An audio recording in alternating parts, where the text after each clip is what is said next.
Welcome to the Teach Joyfully podcast, where we talk about all things elementary teaching with some mom stuff thrown in. I'm Lisa Burns, a teacher success coach, veteran elementary teacher, and mom of 5. I'll be your host. Thanks for joining me. Today we're talking about reading and how kids really learn to become great readers. I know I talk about literacy and reading a lot, but it's my passion. I love it, am fascinated by it, and I've been very successful in my career in teaching children to read and to write well. And I'm very passionate about helping other teachers do the same. They are such essential skills. So teaching students to read is one of the most debated and misunderstood areas of education. Did you know that 1/3 of all 4th graders in our country can barely read? And it's not getting better, it's actually getting worse. So let's talk about how we teach children to read these days. One of the most popular systems for teaching reading in education these days is the 3 cueing system. Whether you call it that or you call it something else, you probably use it, or at least parts of it. So what is this system? Well, this is where we teach students to look at 3 information sources: meaning, structure, and visual cues. You might know it as MSV. We use these to help students understand unknown words and make sense of a text. Makes perfect sense, sounds great, right? I have, as a reading specialist, resource teacher, and reading recovery teacher, done my share of teaching this way. I have. But it's all based on flawed research. Who knew, right? Unfortunately, it is a flawed idea. I first discovered this when I realized one of my boys had dyslexia.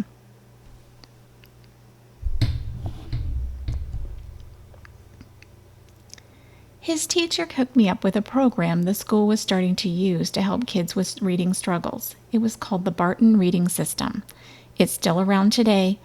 It's kind of under the radar, but it's amazing. I did all the training videos, diligently learned and tested the program out on my son, and miraculously, we found it worked. Barton is an Orton-Gilliam-based system. It systematically teaches reading through targeted phonics instruction and controlled vocabulary passages and comprehension checks throughout. It's very effective. If it's effective with students who are struggling to read, imagine what it can do with students who are not struggling to learn to read. Yes, amazing. I have to tell you, my son, who was struggling in kindergarten to learn to read, is now an outstanding reader and actually likes reading. Yes, he still has dyslexia, but this program changed everything for him. So I know that you're going to stop me right here and say, Lisa, my students are learning to read with the 3 cueing system. They're doing just fine. But are they? Are they really? Are all your students learning to read fairly equally, or is some falling behind? Now, if you're like me, you would probably say, well, students come with different backgrounds. Some of them have had more support. Some of them have been read to more. There's all kinds of reasons that we use to justify why some of these kids are in fact falling behind. But I'm here to tell you that those are just excuses, because I have seen differently that every student, regardless of where they come from, can learn to read and learn to read well in their early years. And they can catch up very quickly. I would argue that your students are learning to read in spite of the 3 cueing system, and cognitive learning scientists have proven it. Yes, surprisingly, they have proven that. It's a big claim, but I believe it. As a former believer in the 3 cueing system, I stand behind that claim. I have seen the results of a different way, and they exponentially are better than the 3 cueing system taught by Fontes Bonilla and Mari Clay. Yes, big names that are in education every single day, and most systems that are out there that for you to teach from are based on their research. Unfortunately, that's true. But let me tell you, we can do better. Here's what I know. In 1975, yes, that far back, Keith Stanovich and another graduate student set out to figure out how people read words. They tested phonics-based reading versus using the context, fully expecting that context cueing systems would prove to be what best readers used. They hypothesized that skilled readers would use context clues to recognize unknown words more than poor readers, and poor readers would use phonics. They were shocked to find that skilled readers were able to quickly recognize words without using context. It was poor readers who used context clues, which makes sense once you really think deeply about it. What do beginning readers do when the book that they can't read? They read the pictures, they read what they can and try to puzzle out the words from context. Some words they guess right, some words they guess wrong, and when they re-encounter those words in the text, they don't remember them. They don't know them. Even if they figured them out and they were right, they have to puzzle out that word all over again. But they rarely understand what they read because they spend so much time going back and forth figuring out words. Fluent readers, on the other hand, read, sound out words, and keep going. They figure out words on the fly and keep on reading. They do not stop and think about the context for unknown words.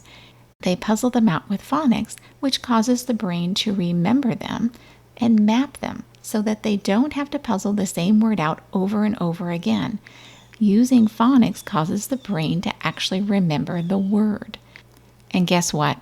This research is one of the most consistently replicated findings in all of reading research. Yes, more so than anything else, it has been replicated over and over and over again. So it isn't just proven once, it's been proven a lot.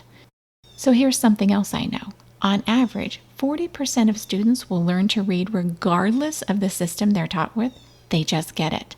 So 40% of your students are going to learn to read no matter what you do.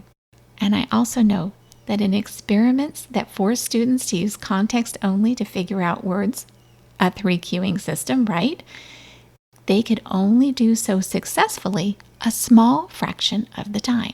They might get close, but the word was not precise, which means they may say pony instead of horse, but there is a difference, and it may make a difference in the story. And guess what? Unskilled readers, it worked even less than it did for skilled readers. We're handing students a flawed system, and we're selling them a bill of goods. It's not okay.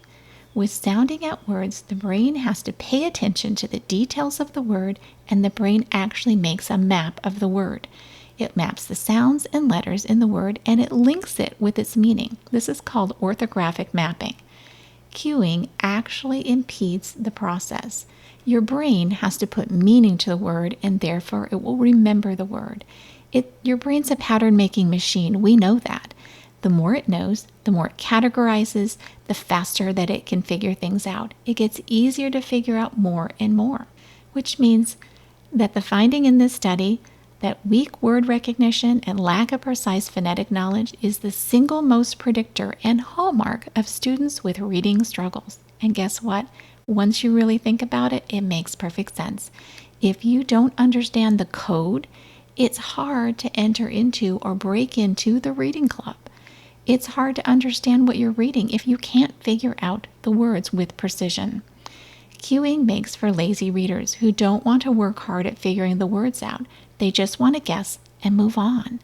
And then, as they get into harder books, it gets harder and harder to do so. In fact, this explains why so many readers who read well early on actually aren't such great readers as they get a little bit older. Over the years, we find that reading scores tend to take a dive. Well, they're taking a dive because readers are relying on a flawed system, and it no longer works as the work gets harder and the words get harder.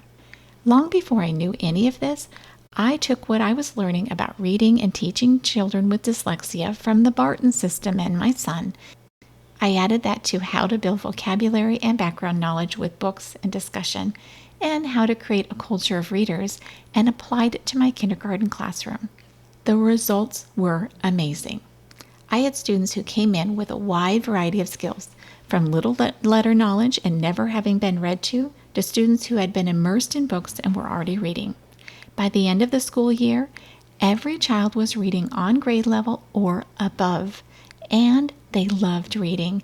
Most students made more than a year's growth in that year. I've replicated that every year I've been in a primary classroom, and have helped other teachers do the same. This system has never failed me. It's not hard.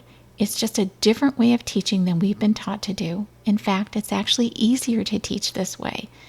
So what do I teach? I teach phonemic awareness in kindergarten and first grade, and then to any child who needs it in years after. I teach phonics to every single child, 10 to 15 minutes a day as a whole group. Yes, we do it, whole group. I read at least, if not more, one picture book each day to my classes. This is where we talk through and model how I figure out words. We dig into real comprehension strategies, vocabulary, and learn to connect with and love books. It takes about 15 minutes. I provide students with controlled vocabulary books that they can read and teach them in small groups. This is where students get a chance to use all those phonics skills and apply them with guidance. At the beginning of small group instruction, we practice sight words with my sight word system. It takes 5 minutes or less. I've had years where I've had less time for language arts and more time for language arts, so this is where I start making some adjustments.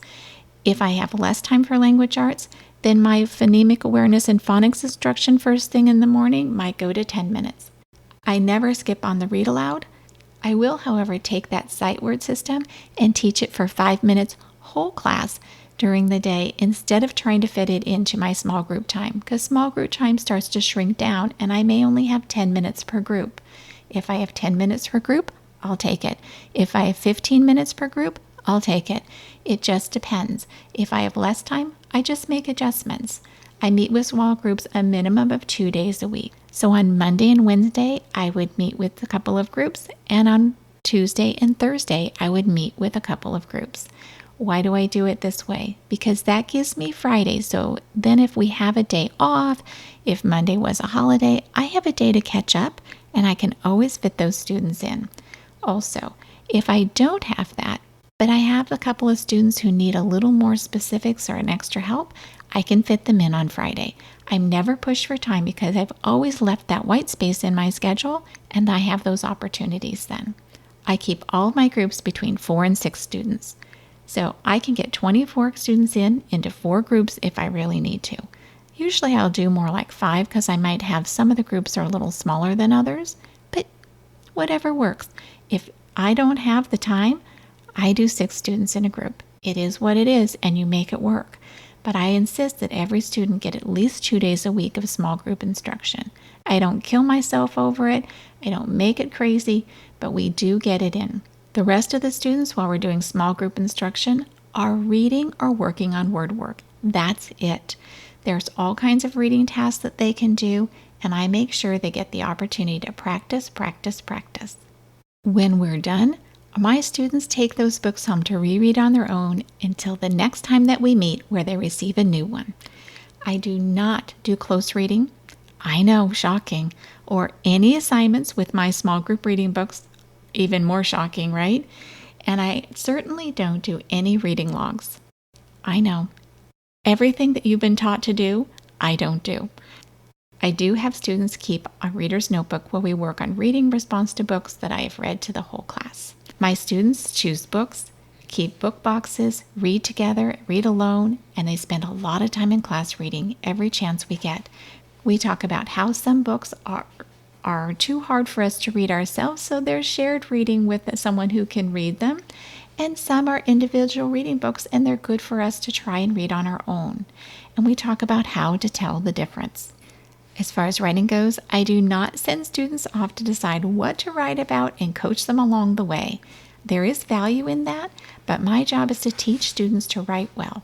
By providing students with writing assignments with lots of inspiration, background knowledge, and latitude in them so that they can be both productive and creative, I get great writing out of my students and they learn all the important skills along the way. So my students are writing every single day. One day they might do a reading response and one day they might have a writing assignment. We alternate back and forth and I get 20 to 30 minutes of writing time altogether. Some years I have more time than that, and some years I don't. We just make it work whatever time I have. In the books that I read aloud, my students and I study what real authors do and try that out in our writing. As the whole class works, I'm always making notes on writing assignments, and reading response assignments, and assist as needed, but I don't keep extensive personal logs of what each student is working on or check up on how that is going. I know that's a trend with Reading Workshop, but it doesn't actually work for me, so I don't do it. It's just too much work, and I get exactly what I need, and my students are growing as writers every single year. That's the goal. Every graded assignment has a rubric, but I don't grade everything. We practice a lot so students can build their skills before I grade those skills, which means that I might grade one writing assignment a week, a writing assignment or a reading response assignment, but one a week. That's it. I don't grade all that extra practice. My students do best when they have lots of opportunities to practice without the pressure of a grade hovering over them. So really what we're doing is we're reading, we're practicing phonics, sight words, and writing every single day. And all those books that I'm reading, those monthly mentor texts are grouped by themes. I make sure there is a variety of books each month, fiction, nonfiction, and poetry, and lots of supporting texts. I include books that relate to other subjects to enrich them and build vocabulary, interest, and understanding. The majority of my vocabulary building happens through literature. I'm constantly looking to expose students to as much vocabulary as I possibly reasonably can. Do they get a lot of vocabulary in their other subjects? Absolutely they do. But I am very intentional with the choices I make with books so that I can enrich that vocabulary and expand it as much as I possibly can every single day through the books that I choose. In short, this system is simple, effective, and joyful. Wouldn't that be a revelation, to be able to be joyful and to have things simplified so that it in a way that actually works without all those crazy bells and whistles that are, yes, a lot of fun, but they take a lot of time. They take time away from reading. They take time away from you as you plan and schedule and create them. They just take time. And yes, I do add in some fun things, but I really do stick to this system because it works. And when it works, our students are proud and excited, and they want to read and write. And that is success to me. I do have a cheat sheet for you that has the 7 steps to my literacy instruction system. It also includes one extra step for that phonemic awareness for students who need it. You can grab that freebie at www.hopeineducation.com/vault, or the link is also in the show notes. So that's it, my teacher friends. We're out of time and I'm out of breath. Thanks so much for joining me today. If you liked today's episode, I'd love it if you go to Apple Podcasts or wherever you listen and leave a review. And while you're there, hit the subscribe button so you'll never miss an episode. Also, you can continue the conversation online with me in my Facebook group, the Teach Joyfully Podcast Community, where elementary teachers can connect, get help, and encouragement for all kinds of education and parenting topics. You can find the show notes and links to all the resources mentioned in today's episode on my website at www.hopeineducation.com/podcast. And remember, a happy teacher is a good teacher. Until next time, teach joyfully and take care of you.